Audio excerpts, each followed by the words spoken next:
Now, as investigators work to gather more information on the shooting, people across the country are just starting to come to grips with the tragedy. WCCO's Jeff Wagner spoke with a psychologist tonight to learn how we can all cope and react to what has just happened. Jeff?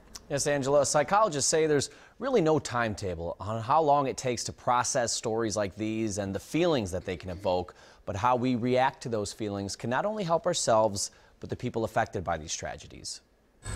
The shocking story of the shooting that killed dozens of people in a Texas church quickly overtook the airwaves on TV and the internet. Dr. Daniel Kessler learned of it on the radio. Just, feeling sad and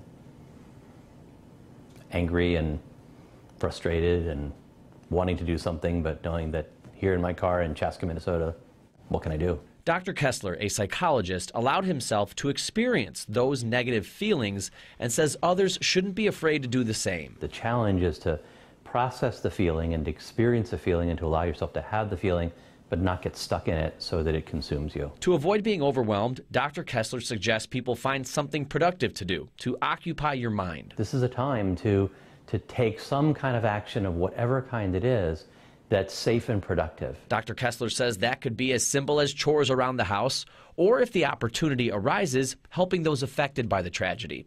After the Las Vegas shooting, hundreds lined up to donate blood. Volunteers sprang into action following Hurricanes Harvey, Irma, and Maria. But if taking action isn't possible, Dr. Kessler says simply absorbing tragic stories in moderation is healthier than avoiding it altogether. Too much information is overload, and that's where we become overwhelmed, and there's a lot out there right now.